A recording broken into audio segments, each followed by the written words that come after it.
সেই শাহিন ধরে ফেল।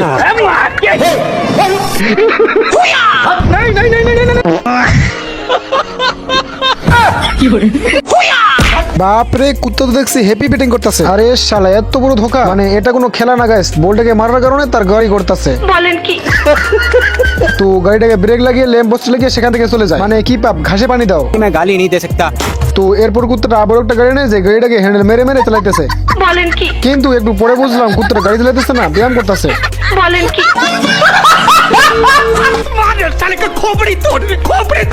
তো এইখানে কুত্তাটা সার্কাসম্যান হয়ে যায় আর সার্কাসের মাধ্যমে দড়ি দিয়ে গাড়ি চালাইতেছে। আমার কাছে কোনো ব্যাপারই না। आपने लापरवाही का नतीजा।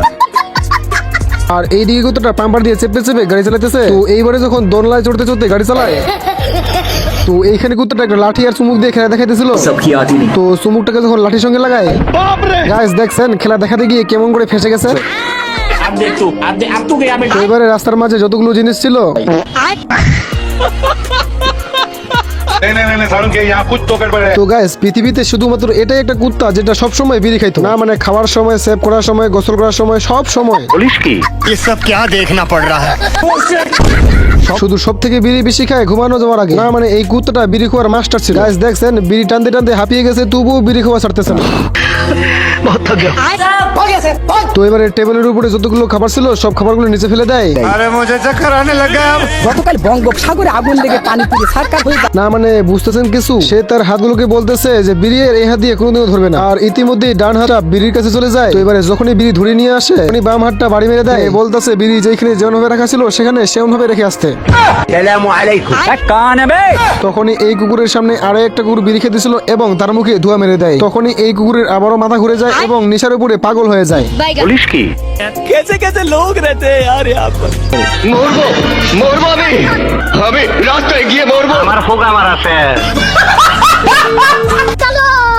তো গাইস আপনাদের কাছে একটা অনুরোধ, ভিডিও শেষ পর্যন্ত দেখবেন, চ্যানেলটা সাবস্ক্রাইব করে লাইক করে দিবেন। ভিডিও কেমন হয়েছে অবশ্যই কমেন্টে লিখে যাবেন। তো পাশে দেখতে পাই একটা বিড়িখোর বিড়ি খেতেছে এবং তার শুটের ভিতর অনেকগুলো বিড়ি আছে। এবার তামুক দিয়ে যখন বিড়ি বানাতে শুরু করে, তো এবারে লিফটের পাশে একটা বিড়ি দেখতে পাই, বিড়িটা তুলে মুখে ভরে নাই, কিন্তু লিফটটা বন্ধ হওয়ার কারণে বিড়িটা একটা পড়ে যায়। তো এইদিকে দেখা যাচ্ছে একটা মুটকা রাস্তার পাশে বিড়ি খেতেছিল। গাইস দেখছেন বলদটা বিড়ি মনে করে কলম চুরি করে নিয়ে গেছে। তো রাস্তা দেখতে পাই একটা বিড়ি করতে করতে চলে যেতেছে। এখন বিড়িখোর সেখানে গিয়ে কেস করে ফেলে। তো বিড়িটা মেন হলে পড়েছিল, আরে বিড়িটা পড়েছিল কি পড়ে গেছে। তো এবারে দেখতে পাই 10 তলার উপরে একটা মিস্ত্রি বিড়ি খাইতে খাইতে কাজ করতেছে, মানে এখন আশায় আছে কখন বিড়িটা ফেলবে। खत्म गया। তো তাড়াহুড়া করতেছে কারণ পাশ দিয়ে একটা মাছ আসতেছে, যার জন্য মাছটাকে ড্রামে রেখে জালটাকে ওই পারে ধরে। গাইস দেখছেন মাছ তো ধরবে কিন্তু জালটা তো ছিঁড়ে গেছে। ये सब क्या देखना पड़ रहा है? তো ছিঁড়া জালের মাঝখান দিয়ে মাছ পানিতে পড়ে যায়। ও শিট, বলদের পোকাটাকে খেয়ে ফেলছে। তো বলদ এবারে মাছের পেট থেকে পোকাটাকে বের করে ফেলে। তো এবারে বলদে কি করে পোকাটার পা ধরে ধরে পোকার পেট থেকে পানি বের করে ফেলে। তো এবারে পানি বের করা হয়ে গেলে বোতলের ভিতরে গ্যাস ভরে গ্যাস দিতে শুরু করে। গাইস আমি এটা কি দেখতেছি, একটু আগেই তো দেখলাম পোকা মরে গেছে, বলদ কি এবার ডাক্তার হয়ে গেল নাকি?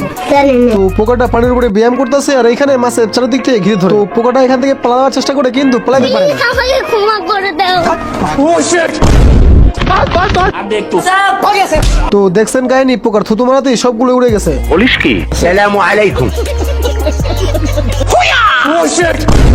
সেই শাহিন ধরে ফেল।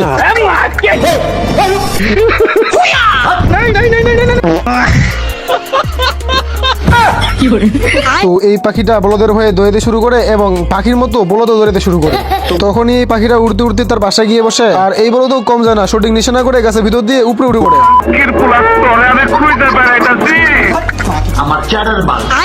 তো এই বলদ পাখিটাকে হারানোর কারণে কান্না করতে শুরু করে।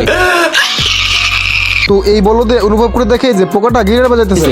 তো এবারে চোখের পানিতে ডিম একটা ভেসে যাচ্ছিল, আসলে এই ডিমটা ওই পাখিটারই ছিল আর এই পোকাটা ওই ডিমের ভিতর থেকে বের হয়ে আসে।